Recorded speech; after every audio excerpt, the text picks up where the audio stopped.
नमस्कार, मैं हूं निकिता और आप देख रहे हैं सत्यहिंदी.com। चलिए एक नजर डालते हैं अब तक की सुर्खियों पर। भारत जोड़ो यात्रा के दौरान कांग्रेस नेता राहुल गांधी द्वारा श्रीनगर में महिलाओं के यौन शोषण पर दिए गए बयान को लेकर उनकी मुश्किलें बढ़ सकती हैं।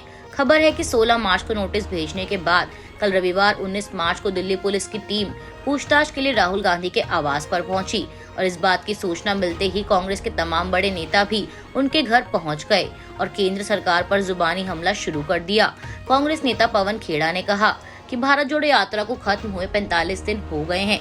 इस मामले में आखिर दिल्ली पुलिस अब सवाल पूछने क्यों आई है? इससे विपक्ष को डराने की कोशिश की जा रही है। ये किसे डराएंगे? राहुल गांधी को। इसके अलावा वकील, राजनेता और भारतीय राष्ट्रीय कांग्रेस के सदस्य अभिषेक मनु सिंघवी और राजस्थान के मुख्यमंत्री अशोक गहलोत भी राहुल गांधी के घर पहुंचे। इस दौरान अभिषेक मनु ने कहा कि आज जो घटना हुई है यह घटना मामूली नहीं है। उनकी हिम्मत कैसे हो गई? देश के लिए इस तरह का माहौल बिल्कुल ठीक नहीं है। यह सब अमित शाह के इशारे पर हो रहा है। आपातकाल में क्या हुआ था और उसके बाद क्या हुआ सबको याद है।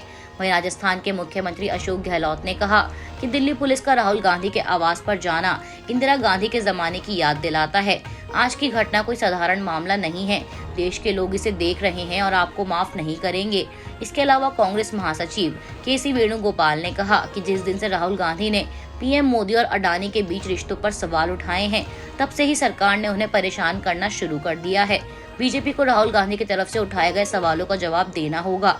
वे जवाब देने की बजाय राहुल गांधी को डराने की कोशिश कर रहे हैं। दिल्ली पुलिस ने राहुल से 2 बार संपर्क किया। इसका मकसद क्या है? यह हमारे देश में सर्वोपरि तानाशाही है। कांग्रेस नेताओं द्वारा केंद्र पर निशाना साधे जाने के बाद बीजेपी के वरिष्ठ नेता और पूर्व केंद्रीय कैबिनेट मंत्री मुख्तार अब्बास नकवी ने राहुल गांधी पर पलटवार करते हुए कहा कि राहुल गांधी को अपने मूर्खता वाले बयानों से बाज आना चाहिए। वह इस तरह के बयान देते हैं जिससे देश की महिलाओं और लोगों का अपमान होता है।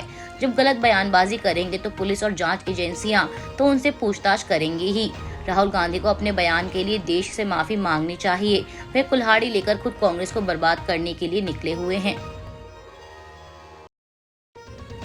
पश्चिम बंगाल की मुख्यमंत्री ममता बनर्जी ने पार्टी की एक आंतरिक बैठक के दौरान कांग्रेस नेता राहुल गांधी पर जमकर निशाना साधा है। एनडीटीवी को सूत्रों द्वारा मिली जानकारी के अनुसार ममता बनर्जी ने कहा कि अगर राहुल गांधी विपक्ष का चेहरा बनते हैं तो कोई भी प्रधानमंत्री नरेंद्र मोदी को निशाना नहीं बना पाएगा। सूत्रों के अनुसार सीएम ममता ने कहा कि राहुल गांधी पीएम मोदी के लिए टीआरपी का सबसे बड़ा स्रोत हैं। टीएमसी प्रमुख ने आरोप लगाया कि भाजपा संसद को चलने नहीं दे रही है क्योंकि वे चाहते हैं कि राहुल गांधी नेता बने। भाजपा राहुल गांधी को नायक बनाने के लिए इच्छुक है। मुख्यमंत्री ने कोलकाता से एक वर्चुअल संबोधन में अपने पार्टी कार्यकर्ताओं से आगे कहा कि यह कांग्रेस है जो भाजपा के सामने झुकती है। कांग्रेस, सीपीएम और भाजपा अल्पसंख्यकों को तृणमूल के खिलाफ भड़का रही हैं। गौरतलब है कि हाल ही में संपन्न हुए उपचुनाव में टीएमसी को कांग्रेस के हाथों अल्पसंख्यक बहुल सीट पर हार का सामना करना पड़ा था। वहीं इससे पहले तृणमूल सांसद और लोकसभा में पार्टी नेता सुदीप बंदोपाध्याय ने कहा था कि राहुल गांधी के विपक्ष का चेहरा होने से भाजपा को फायदा होता है। आपको बता दें कि पश्चिम बंगाल की मुख्यमंत्री ममता बनर्जी ने तृणमूल कांग्रेस और उत्तर प्रदेश के पूर्व मुख्यमंत्री अखिलेश यादव के नेतृत्व वाली समाजवादी पार्टी ने शुक्रवार को कहा था कि दोनों दल कांग्रेस और भारतीय जनता पार्टी से दूरी बनाकर रखेंगे। इसके साथ ही उन्होंने अगले साल होने वाले लोकसभा चुनाव के लिए क्षेत्रीय पार्टियों से बातचीत करने के भी संकेत दिए थे। वारिस पंजाब डे के प्रमुख और खालिस्तानी समर्थक अमृतपाल सिंह के ड्राइवर और उसके चाचा ने पंजाब पुलिस के सामने आत्मसमर्पण कर दिया है। मीडिया रिपोर्ट्स के अनुसार ड्राइवर हरप्रीत और चाचा हरजीत सिंह ने मेहतपुर में पुलिस के सामने सरेंडर किया है। बता दें कि हरजीत सिंह अमृतपाल के सलाहकार थे और शनिवार को अमृतपाल के ट्रैवल कोर्ट पर हरजीत मर्सिडीज कार चला रहा था। वह भी फरार चल रहा था। हरजीत का कहना है कि जब पंजाब पुलिस ने उनका पीछा किया तो वह और अमृतपाल अलग हो गए थे। आपको बता दें कि अमृतपाल सिंह को पकड़ने के लिए पंजाब पुलिस की कोशिशें जारी हैं। सुरक्षा कर्मियों ने राज्य के कई हिस्सों में फ्लैग मार्च किया और प्रशासन ने मोबाइल, इंटरनेट व एसएमएस सेवा पर लगी रोक को सोमवार दोपहर 12 बजे तक बढ़ा दिया है।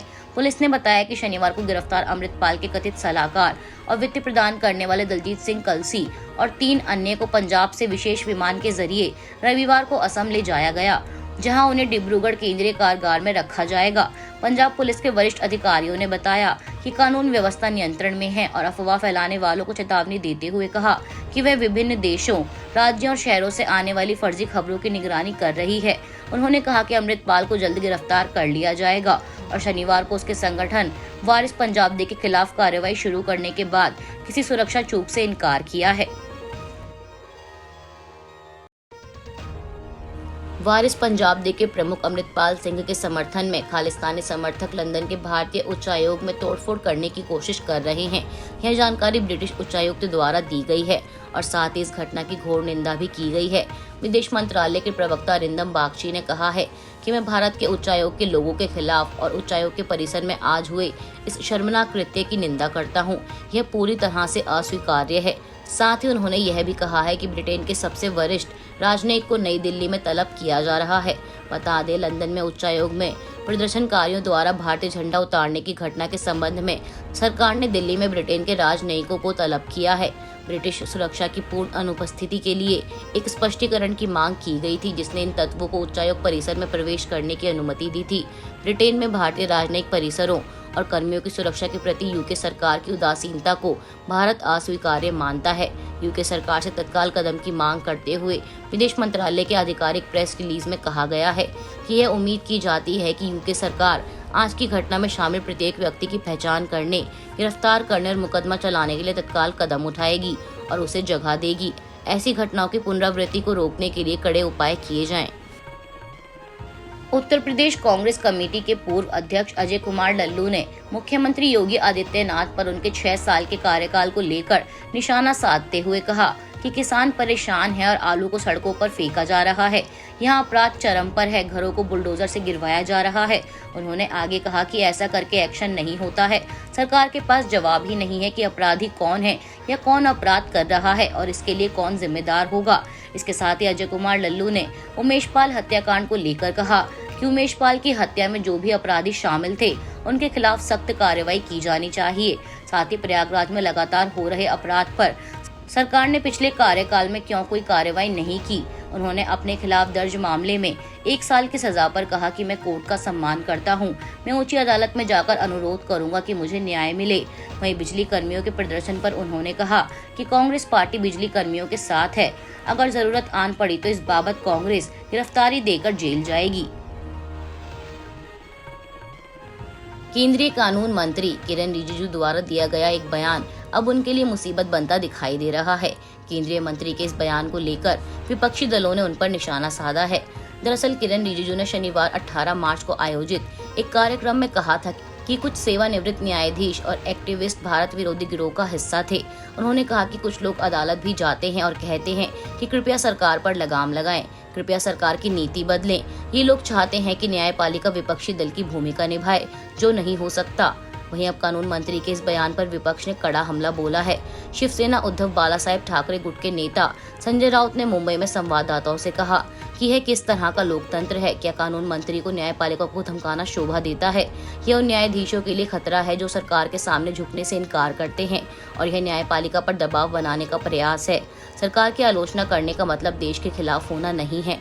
वहीं तृणमूल कांग्रेस के राज्यसभा सांसद जवाहर सरकार ने ट्वीट कर लिखा कि एक मंत्री इस तरह का बयान देकर बच नहीं सकता है। आप सबूत दीजिए, धमकी मत दीजिए। आरएसएस ने स्वतंत्रता संग्राम में भाग नहीं लिया और हिंदू महासभा ने अंग्रेजों का समर्थन किया। हमें भारत समर्थक, भारत विरोधी ज्ञान मत दो। इसके अलावा कांग्रेस महासचिव जयराम रमेश ने भी ट्वीट कर कानून मंत्री पर तीखा हमला बोलते हुए कहा कि कानून मंत्री एक डाकू की तरह बात कर रहे हैं। न्याय मंत्री अन्याय का प्रचार कर रहे हैं। यह भाषण न्यायपालिका की स्वतंत्रता के लिए खतरा नहीं तो और क्या है। बॉलीवुड अभिनेता सलमान खान को एक बार फिर जान से मारने की धमकी मिली है और इस बार भी यह धमकी जेल में बंद लॉरेंस बिश्नोई गैंग की तरफ से दी गई है।